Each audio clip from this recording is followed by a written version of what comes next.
balik po tayo doon na sa aming advocacy. Gumawa po kami ng isang event ngayong June 8 sa Araneta Coliseum. Aba, matindi. Matindi po. The Alliance for Networkers of the Philippines Organization ay marami pong nagmamahal. Kaya kami, ang giniginawa namin, gumawa kami ng isang networking assembly. Libre po ang ticket. Pasok po kayo sa Araneta Coliseum. Pero kailangan nyo pong kumuha ng ticket doon sa office namin. Libre po yun. Para hindi naman ibig sabihin na libre, pero wala po kasi bawal pumasok sa Araneta pag wala kayong barcoded tickets. So ang magdi-distribute ng mga tickets na yan, yung mga affiliated o yung mga legitimate MLM companies. So, pwede kayo kumuha dyan sa kanila, humingi kayo ng ticket para umattend po kayo doon sa tinatawag naming Power Beyond Money. Alam ko, Joe, ang title, Anti-Scammer Night. Hindi naman.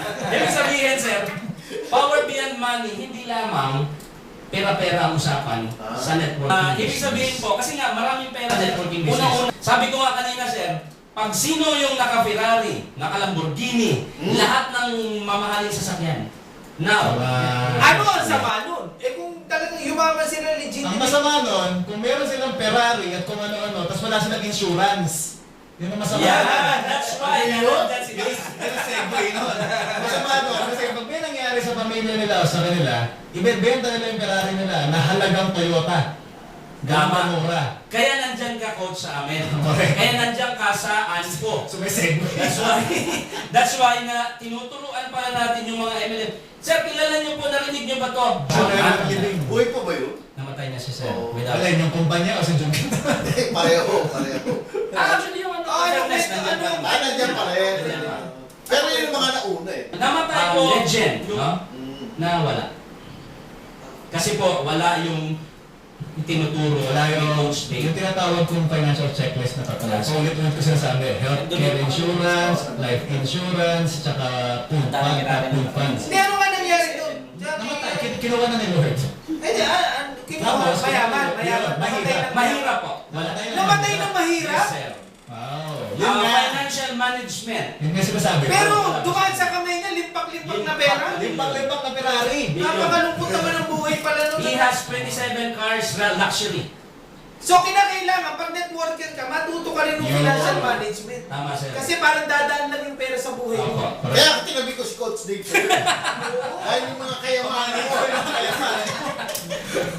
Anyway, yun po, tinuturo po namin yun, being a members ng ating organisasyon. Darating po ang panahon na magkaroon po ng lisensya ang mga networkers.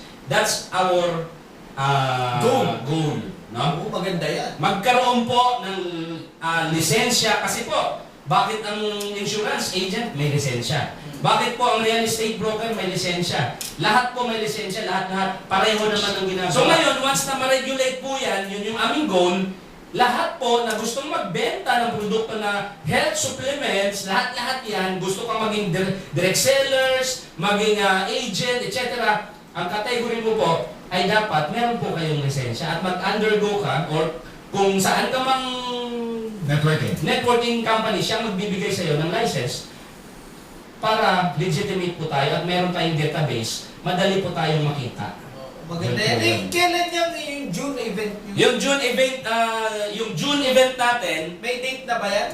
opo, June 8 po yun. June 8. Anong araw yung June 8? Monday po yan, Monday. Ngayon, bayad na po kami sa Araneta, no? Anong oras yun?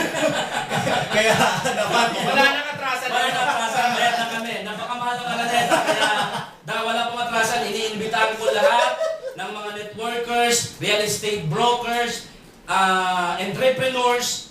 Kasi po, dyan po sa event na yan, marami po tayong matutunan. Unang-una, nandyan po ang ating Coach Dave Aguilar.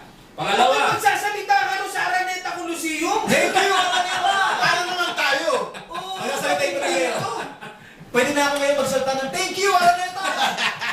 nandyan po yung ating, meron pa po hindi confirmed na sikat po rito ng motivators. Kaso hanggang ngayon, medyo in demand po kasi kaya hindi pa siya nag-confirm sa akin. Pero kilala po natin to, may programa din to sa radyo, may programa din sa TV.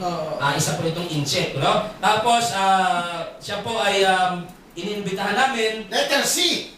Tama! Kaya po dapat. Tapos, Eh, di ba ba yan? meron po tayong inimbitahan po na isa pang partner po natin, yung may libro po, bestseller po yung kanyang libro, si Mr. Rani Panaligan, yung nagsulat ng Law of Liberation. Oh, kilala ko yan. Wala po itong entrance, binayaran na po ng Alliance for Networkers of the Philippines yung Araneta Coliseum. Meron pa po tayong Certificate of Attendance, magkakaroon po kayo, meron pa pong pagkain. Oh? Opo, libre po, no? Meron pong pagkain. At the same time, may raffle pa. Oh? Ano yun? June ano? Totoo ba yun? O walang bayad ba yung ticket na yan? Scam ata ito, Tito Nel eh. Totoo ba yun? Pinapangako ko. Parang tugod-tugod. Sir, may raffle pa, pero babayaran ng raffle.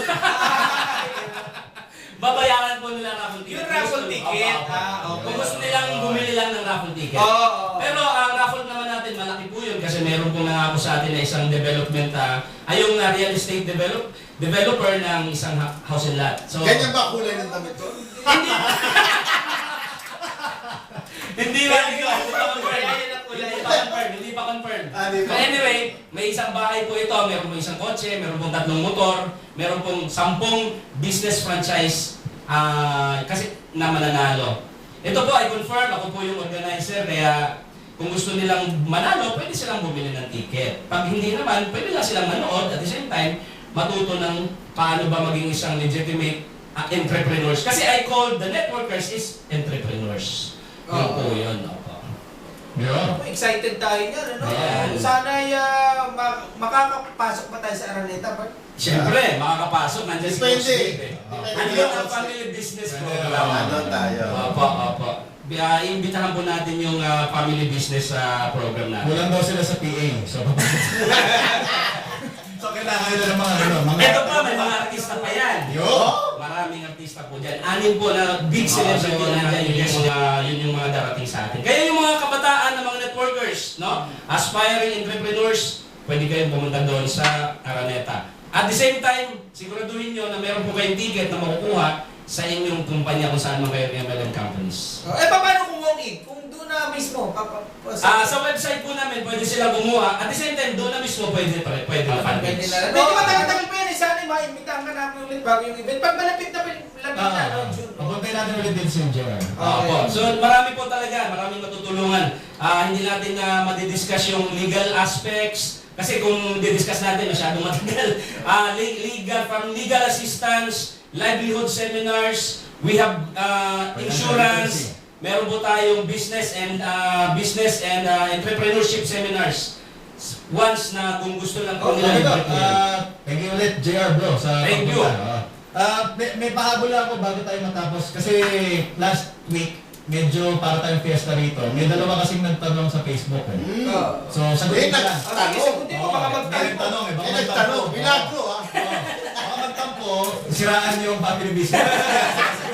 Sagutin mo agad. Sagutin mo agad. Sagutin mo agad. Ang tanong, okay lang po ba magpautang? Ayun! Ito Bart. Okay. Pautang? Okay lang daw ba magpautang? Ikaw kaya muna sumagot. Pwede naman. Ah. Basta magbabayad. Eh, paano kung di ka bayad? Hindi mo naman masasabi yan hanggat hindi ka nagpapautang. Kaya. Di ba? So, ang tanong kasi is, okay lang po ba magpautang? Okay naman. By principle, okay naman magpautang. Di ba? Ang sa akin lang, bago ka magpautang, dapat mag-undergo ka muna nung tinatawag ko nga na financial check-up. Bakit mo kailangan mag-financial check-up? Kasi baka for all you know, wala ka pang capability magpautang. Hindi wala capability magbayad. Bukod pa doon. At saka, baka hindi ka marunong maligid. Oo, kunwari, may pera ka. Pero akala mo, sobrang pera mo yon. Akala mo lang. Kaya nga sabi ko, mag-financial check-up ka muna para malaman mo kung yung sobrang pera mo, talagang sobra nga ba. So yung question na okay lang po ba magpautang, okay lang kung may sobra ka. Ngayon, paano mo malalaman kung sobra? Undergo ka muna ng financial check-up. So, tapos pangalawang tanong, Kaya, Coach Dave, may tanong pa ako. may follow-up question. Baka siguro, tanongin niya rin, kung magkano ba legitimum interest? Yeah. Magpautang kasi baka merong, di ba, may 5-6 bawal. Di ba? Actually, hindi naman. Bawal? May batas pang gano'n? Oo, hindi naman bawal yun. Wala. Ang 5-6 bawal, 20%. Unethical lang. Yeah, Pero hindi yeah, illegal. hindi siya batas. Oo, hindi iba yung legal, iba yung ethics. Oo. So magkano magkano ang sabi ni Tito Bart, magkano? Depende sa kaya ng konsensya mo. Ganon? Oo, kaya nga yung mga nagpapautang ng 5-6, kaya ng konsensya nila yon, so wala ka nang magagawa ron. Diba? Sige. Anyway, Tanong sa akin, pinautang ko ang isang kaibigan, nangako magbabayad. Ilang buwan na lumipas, di pa rin nagbabayad. May chance pa ba magbayad siya? Okay lang ba ang ginawa ko na pagpapautang? Masama ba ang tao kung hindi magpapautang? Okay. Unang tanong dun sa may chance pa ba magbayad? Lagi naman may chance. Ang tanong, kailan siya magbabayad, hindi ko yung masasagot. Kasi wala daw nakukulong sa utang eh. Wala na. Pero namamatay. Ayun. So may chance pa ba magbayad? Hindi ko alam. Pwede oo, pwede Pwede hindi. magreklamo saan to. Pwede ba? Pwede ba? Pwede ito mga Pwede ba yan sa inyo? Kaya Takbo Yes. CR. So okay lang ba ginawa ko na nagpautang ako? Again, parang yung kaninang tanong, okay lang. Kaya lang, sana nga nag-undergo ka muna ng financial check-up. Kaya siya nagkakaganito ngayon na naiinis siya, hindi siya makasingil. Kasi definitely, hindi niya kaya na mawala yung pinautang niya. Yung sinasabi ko kanina. Tapos sabi niya, masama ba ang tao kung hindi mo pautang? Hindi. Option mo yun eh. Hindi naman yan sinabing pag may pautang, kailangan pautang ka. paano So, yung yun. mother niya pinautang niya? Patay tayo dyan. Wala na. Wala ka na magagawa. Wala na. Ilista mo sa tubig. Okay, yun lang. Tapos remind ko lang, sorry dun sa mga nagpunta sa sa event kahapon, sa seminar namin kahapon. May nagpunta. Oo, kasi hindi umulan eh. Pero sabi kasi ng Pag-asa, baka umulan ng malakas ng weekend, di ba?